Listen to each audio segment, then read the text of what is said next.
Hi, my name's Keziah, and this year my parents beat me, with a champagne bottle, at my brother's birthday because I wouldn't hand over the deed to my $450,000 condo.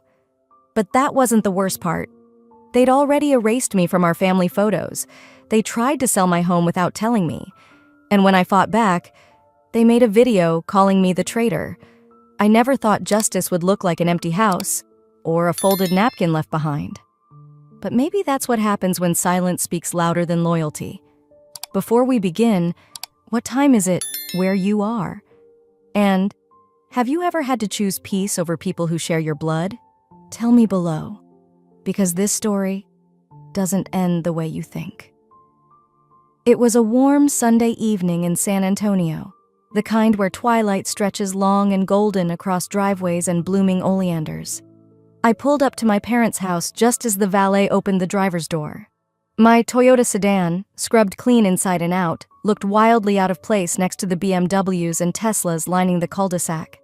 I stepped out, brushing off invisible dust from my simple navy dress. No designer label, no statement jewelry, just clean lines and a tiny pearl stud I'd had since college. I clutched a neatly wrapped box, a monogrammed pen set for Lazaro, and walked toward the front porch where laughter spilled out like champagne. The house had been transformed. String lights zigzagged across the yard, live jazz hummed in the background, and the aroma of cedar-planked salmon wafted through the air. My brother Lazaro, the oldest and brightest star in the Reynolds galaxy, was turning 40. The celebration was bigger than most weddings I'd been to. Inside, a young man in a tight vest and fitted slacks stood at a podium with a guest list. He smiled politely. Name? Keziah Reynolds, I said, adjusting the gift bag in my hand. He scanned the sheet, then paused. His finger trailed down a column. You're listed as +1 under the Reynolds family block. I blinked. Sorry, what?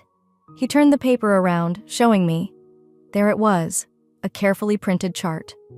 Reynolds family, followed by individual names, Lazaro, Delora, Orville, Thessaly, even cousin Maxine and her 3 kids. Then at the bottom, in smaller font, +1 guest of family. I forced a smile. Guess I'm the lucky +1. He looked unsure. Would you like a different tag? I can handwrite it. It's fine, I said quickly. Really?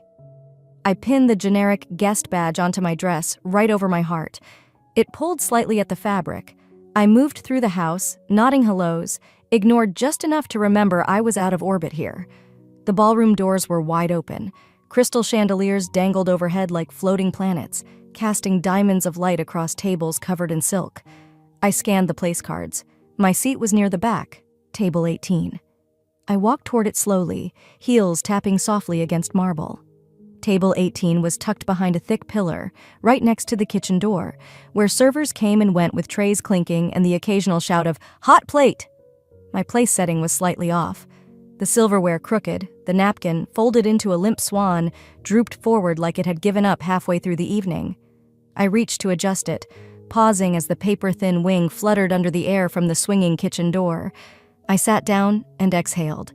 From my vantage point, I could barely see the head table, but I could hear everything. Laughter, toasts, the pop of another champagne bottle.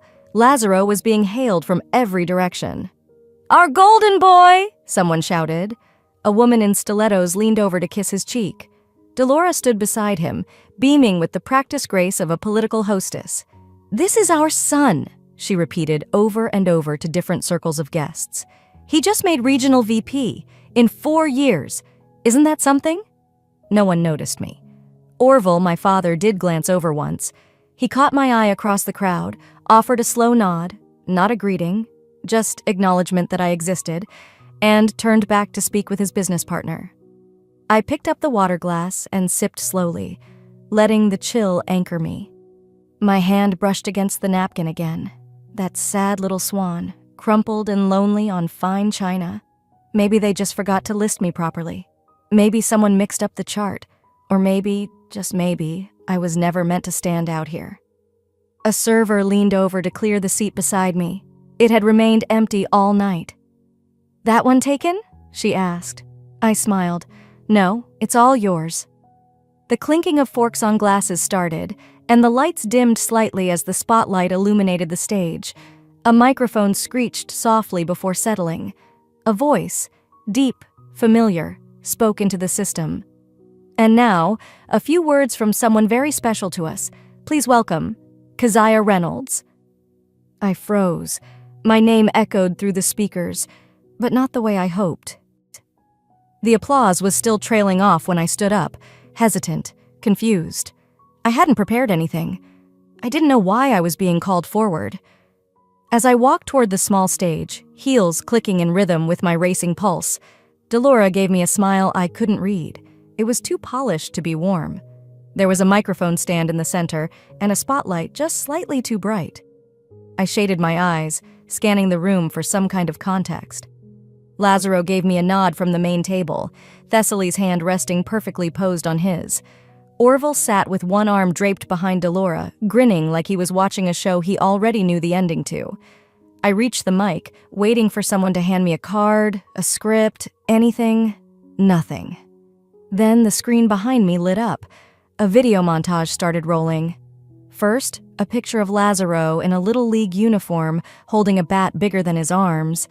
Then a middle school science fair, him pointing to a cardboard volcano.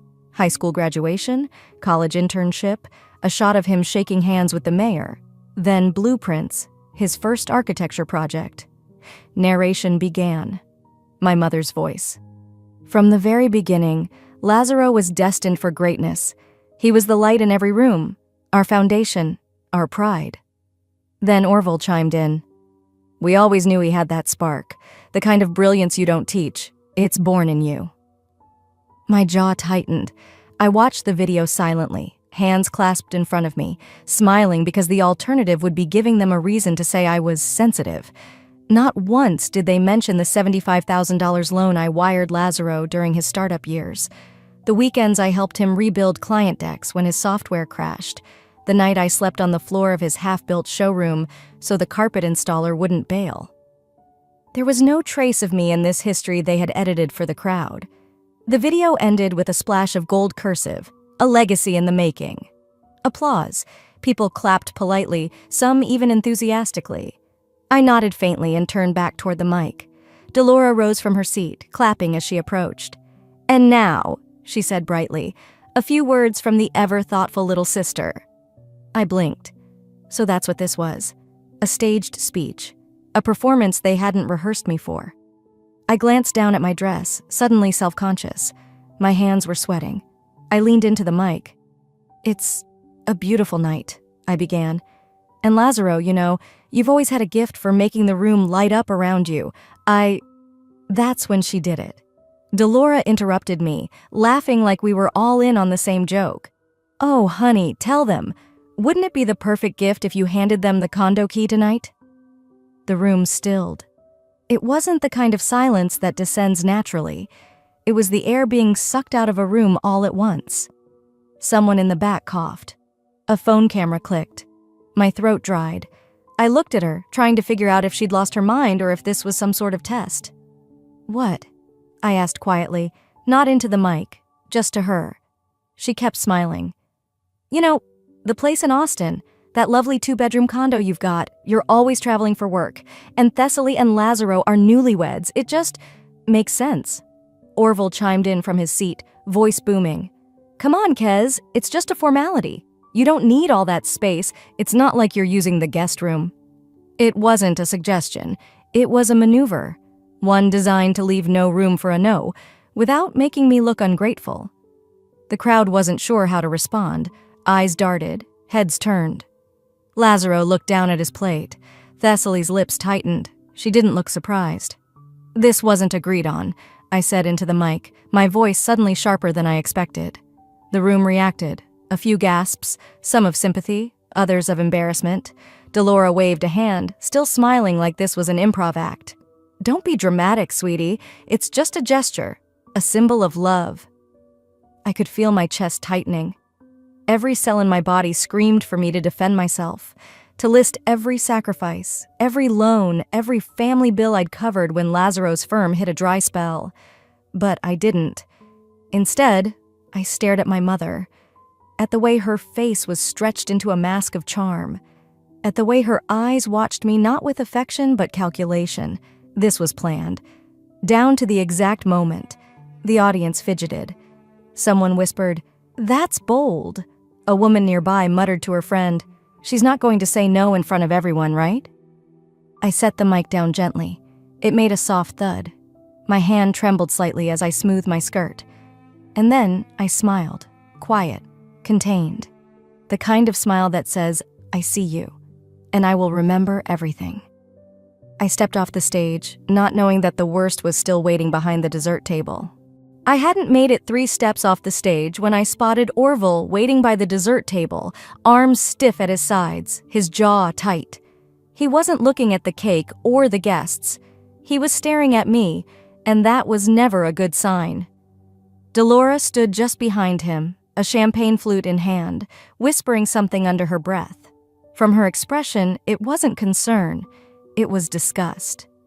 "She just embarrassed us," she muttered to him, thinking I wouldn't hear, or maybe hoping I would. I slowed, not because I was afraid, but because something in the air told me I was about to be cornered. I scanned for a safe face. Thessaly? She looked away. Lazaro? He was sipping something dark and pretending I didn't exist. The white marble floor beneath my heels was pristine, the kind of polished that makes your own reflection feel like a stranger. Orville stepped forward and grabbed the neck of the champagne bottle on the table. I assumed he was reaching for a refill until he turned fast and without a word swung it sideways. The base caught me just above my temple, a crack, then white. Not a full blackout, more like a camera flash that never turned off. I staggered, vision swimming. There was a pressure, a warmth crawling down the side of my face, and then gasps. I heard someone whisper, "Oh my God." Another voice, "Did he just—" Phones raised. Not one hand reached out. Blood hit the marble like red ink on snow. "You ungrateful brat!" Delora spat, not even lowering her voice. "We brought you into our home, gave you everything." I couldn't even process it. My body was moving before my mind caught up. I bent slightly, pressing my palm to the side of my head. The pain was sharp, yes, but the humiliation scorched. A few guests stepped back. No one stepped forward.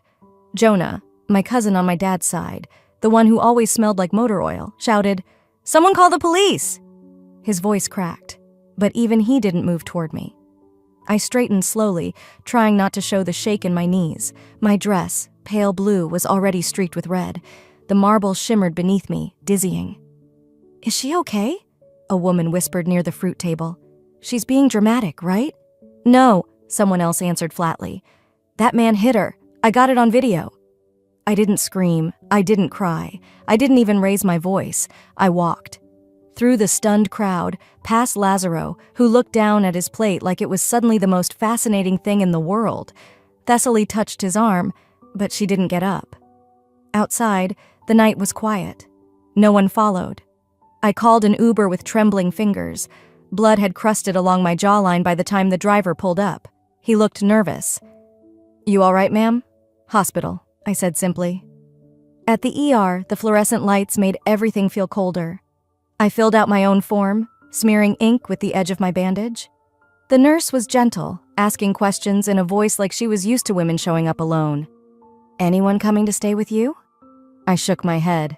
"No, just me." She gave a nod that said she understood more than she let on. "You're not the first." I leaned back on the stiff cot as she pressed gauze to my head. The ceiling tiles were the color of toothpaste, scrubbed and sterile. That's when it hit me. Not the pain, not the embarrassment, but the clarity.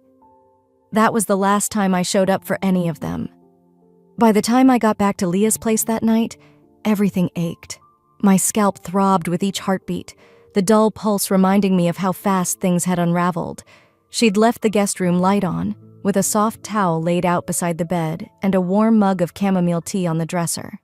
I didn't touch it. I just sank into the sheets, shoes still on, and closed my eyes. Not to sleep, but to shut out the memory of glass clinking and judgmental eyes. Morning came too soon, filtered through linen curtains and the chirping of a neighbor's sprinkler system sputtering to life. I blinked at the unfamiliar ceiling, momentarily forgetting where I was. Then my head gave a sharp throb, and everything came rushing back. I reached for my phone. Dozens of notifications lit up the screen. None were from family, not even Lazaro, not even to pretend concern. There were messages from old co-workers who had seen a clip online. Yes, someone had uploaded the moment. A shaky recording, a gasp from the crowd, my body stumbling sideways with red blossoming at my temple. I pressed delete, again and again. But my hands kept shaking. I tried to find some normalcy and routine. Showered, brushed my teeth slowly, wincing each time I tilted my head. Then I reached into my purse to grab my apartment key. Just a little mental exercise, make sure I was still grounded, still in control. But something was off. My wallet was there, my phone, lip balm, receipts, even the half-eaten protein bar I forgot about last week. But not the spare condo key, the one I always kept clipped to the side pocket. I emptied the bag onto the bed, piece by piece. Nothing. That's when it hit me. A week ago, after a family dinner in Westlake, Orville had scooped up my bag by mistake, or so he said. Thought it was your mother's. He'd shrugged as he handed it back with a sheepish grin. I hadn't thought twice about it, until now. The vibration of an incoming call startled me. Unknown number. I answered, more out of instinct than curiosity. Hi, Miss Keziah. This is Jeanette from HomeQuest Realty. Just confirming our 2 p.m. appointment for the walkthrough today at your condo. We'll meet at the entrance unless you'd prefer to use the lockbox. My stomach dropped.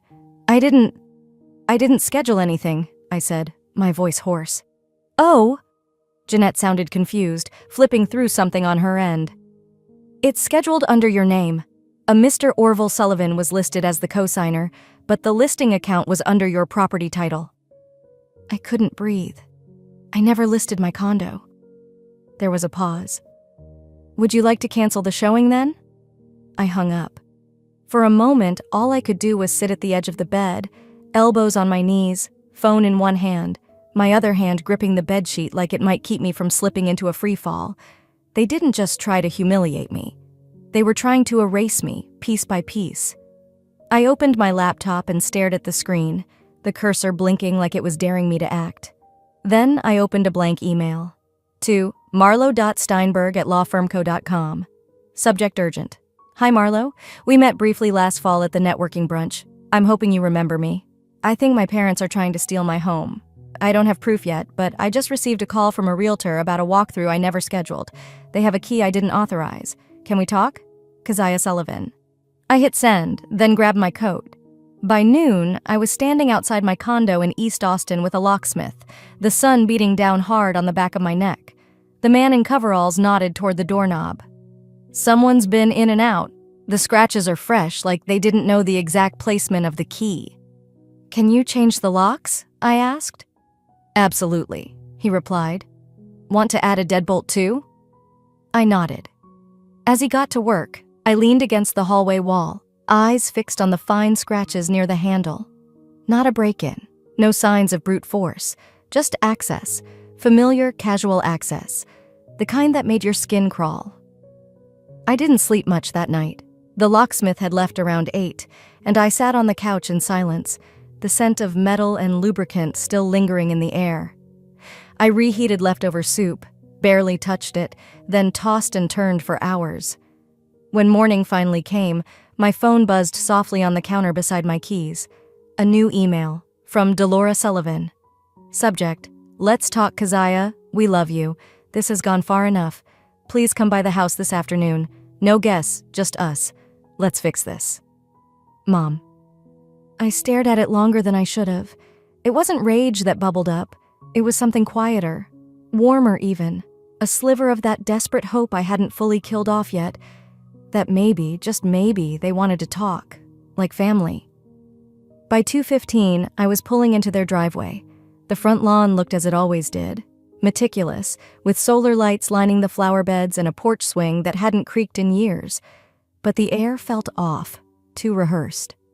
Delora opened the door before I knocked, arms already outstretched like she'd sensed my hesitation. Keziah, baby, she said, pulling me into a gentle hug that felt 3 degrees too cold.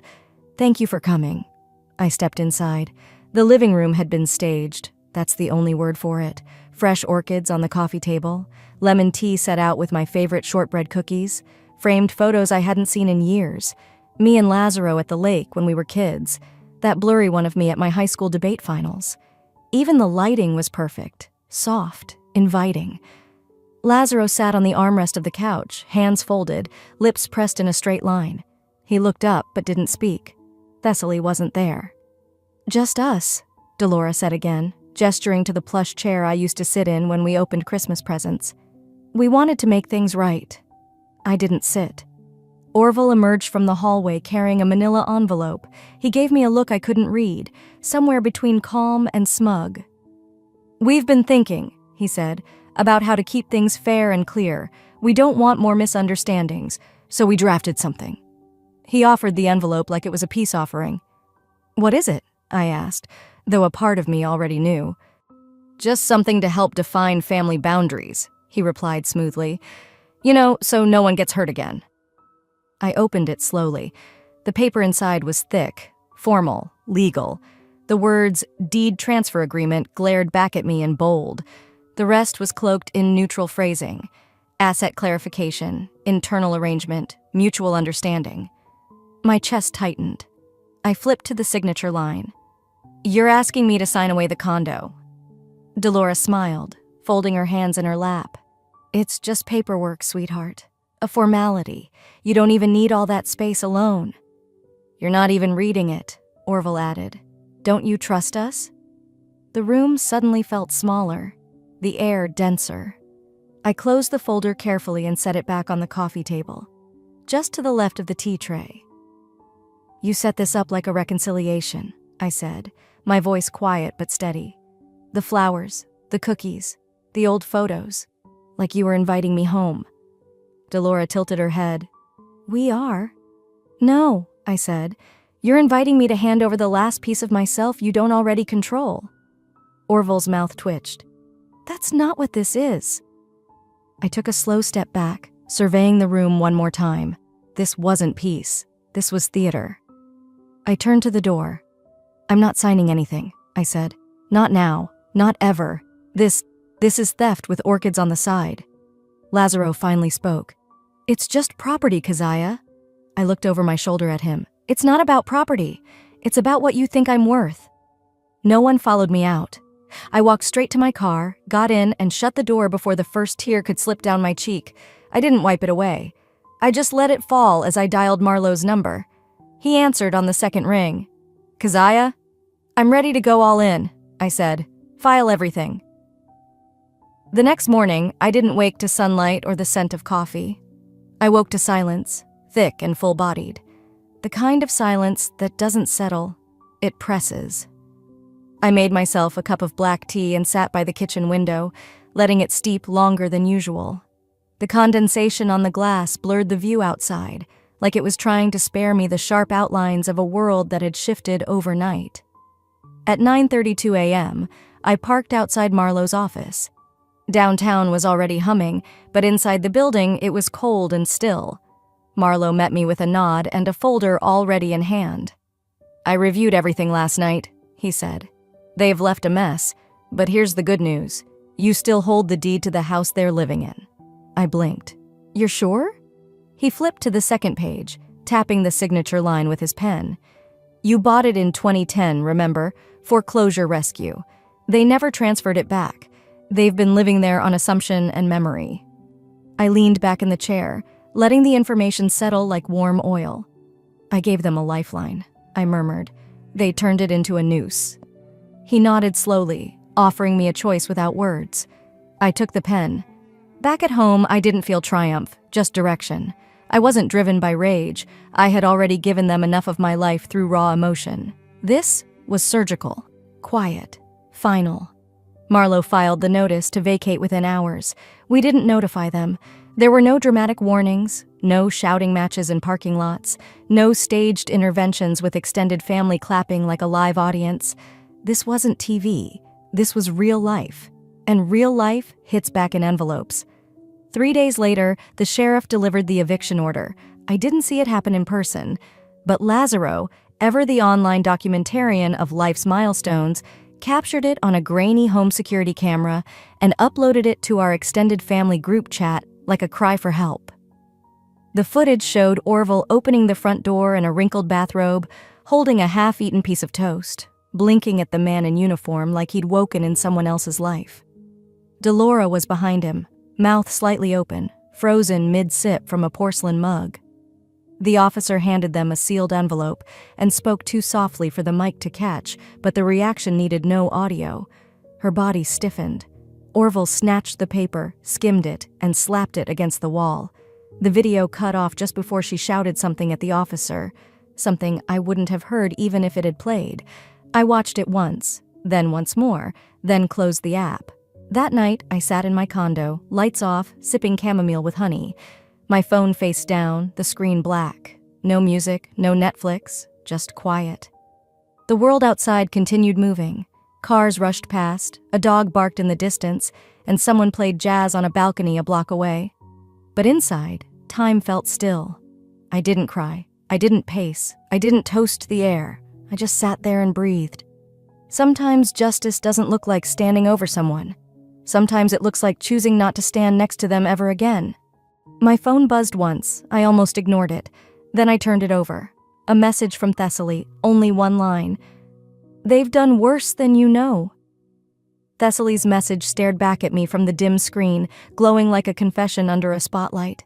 I tapped the image attached, a dusty family photo album, its leather binding fraying at the edges. She had taken a picture of it spread open across her lap, page after page, and not a single photo of me. No childhood birthdays, no graduation, not even one of those awkward Christmas snapshots with the ugly sweaters Mom insisted on. It was like someone had surgically removed me from the timeline. Her text followed seconds later. "They've been erasing you for years, even from memory." I blinked. Once, twice, then whispered out loud to no one, "So I wasn't just imagining it." And somehow that quiet validation struck harder than all the blows before. I didn't respond right away. I just sat there staring at the image, letting the cold truth sink into the soft tissue of memory. I wasn't just overlooked. I was deliberately erased, rewritten out of my own family's narrative. I finally typed, "Thank you for showing me what I always felt but couldn't prove." The next morning, I woke up with a strange stillness, the kind you feel right before a storm. Not outside, but within. I didn't know why I checked social media. Maybe I already sensed the next hit coming. Delora had posted a video. At first, I didn't even recognize the voice in it. But it was mine. A clipped version of my toast at Lazaro's party. Not the whole speech, just the part where my voice cracked, where I said, "This wasn't agreed on." It was spliced between images of Lazaro smiling with balloons, of me standing stiff and awkward. The caption? "We raised her with love. We never expected betrayal." Hashtag spilled beneath it like spilled wine. Family matters, broken hearts. Daughter of stranger. I didn't click the comments, but the preview said enough. Ungrateful. We need the whole story. Some kids are just never satisfied. They weren't just rewriting the past anymore. They were building a whole new fiction, with me cast as villain. My hands were steady. That surprised me. I thought I'd be shaking again. Instead, I opened my Dropbox account. I uploaded everything. Dated wire transfers from my account to theirs, the original condo deed, email exchanges about the loan I gave Lazaro. Even a saved voicemail from Mom, asking if I could just cover the mortgage this one time. No commentary, no hashtags, no call to arms, just a folder named Truth, if you care to see it.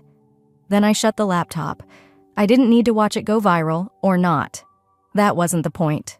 The point was, I didn't owe them silence anymore. I made tea, sat in the kitchen with the blinds half drawn, let the sun warm the back of my hand as I cupped the mug, and for the first time in days, I didn't feel like I had to brace for the next blow. That afternoon, I went through an old storage bin I hadn't touched in years. Tucked beneath a faded t-shirt from college was my own photo album, one I'd made in high school, long before I knew they'd someday erase me. I flipped through it slowly. There I was, crooked teeth, band concert uniform, that hideous floral prom dress I'd begged Mom not to let me wear. Every picture was proof I had existed, that I belonged, if not to them, then at least to myself. And in the middle of the book, I found something I forgot I'd even kept. A sticky note in Dad's handwriting from when I aced my first college paper. "Kez, knew you had it in you. Proud of you, kid." "Dad?" I didn't cry. I didn't smile. I closed the album, slid it back into the bin, and said to the empty kitchen, "You did love me once, but that doesn't excuse who you are now." That evening, I received a message from a name I hadn't seen in years. My Uncle Marvin, Mom's older brother. His text read simply, "Saw the folder. About time someone told the truth. If you need a witness, I'm here." I stared at it for a long time. Maybe the glass house didn't shatter all at once. Maybe it was breaking, pane by pane, with each person who finally chose to look past the stories and see what was real. The next morning, I drove down the familiar road without music.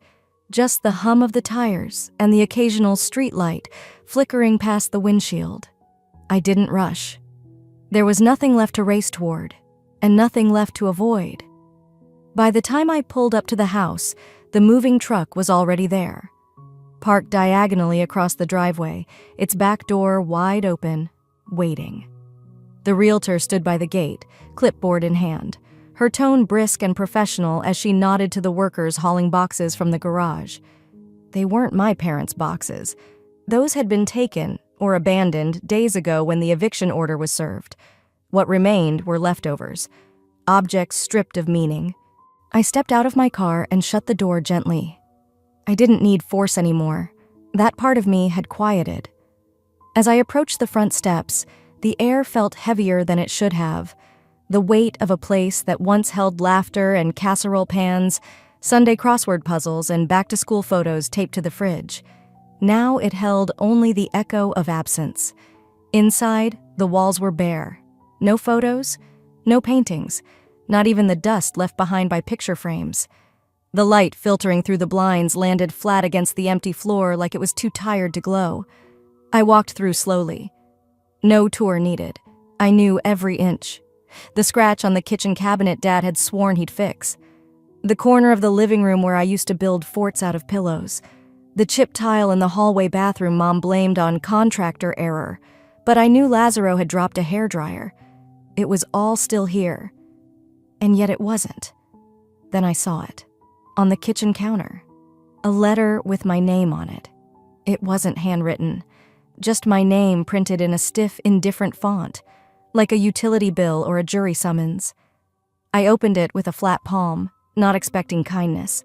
I wasn't wrong. This was never your home anyway.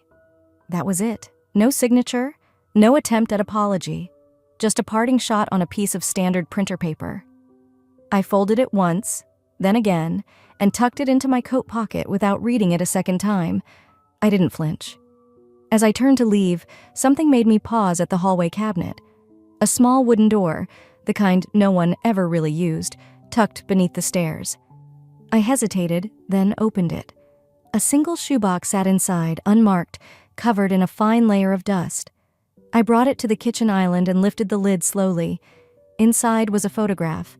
I was 8, hair in uneven pigtails, missing a front tooth, holding a science trophy taller than my arms could wrap around. I'd forgotten about that day. I had won first place for a homemade volcano that actually erupted with foam and vinegar. No one else was in the photo. I remember standing on stage alone. Behind that picture, folded carefully like a pressed flower, was one of my swan-shaped napkins. It wasn't a replica. It was one of mine, from that dinner party. The one they'd left crooked on the table by the kitchen door. The same one I had straightened with shaking hands, trying to feel like I belonged. I didn't know what it meant that they kept it. Maybe nothing. Maybe guilt. Maybe someone had meant to throw it out and just forgot. But it was still here, and it was mine. I closed the lid and held it to my chest for a moment. Just one. Then I stepped outside and handed it to the realtor. "This stays with me." She nodded without asking. Sometimes people know when a thing carries more than dust. As I walked to my car, I didn't look back. Not at the porch, not at the roof I once helped patch, not even at the door they used to stand in every Thanksgiving, waving goodbye with empty hands. I didn't need to. That night, back in my condo, the lights were off.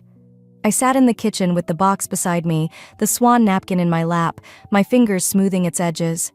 My phone buzzed, a message from Marlo. "The sale's final, funds wired, you're free." I stared at the words for a long time, not because I didn't believe them, but because part of me didn't remember what freedom felt like. Then I looked at the swan, the same folds, the same edges, the same paper. I whispered into the quiet, "They gave me back everything by trying to take it all." The morning light streamed through my condo windows like it hadn't in years, clean, calm, unobstructed. I set the folded swan napkin gently at the center of the dining table, the same one I had found in that forgotten cabinet.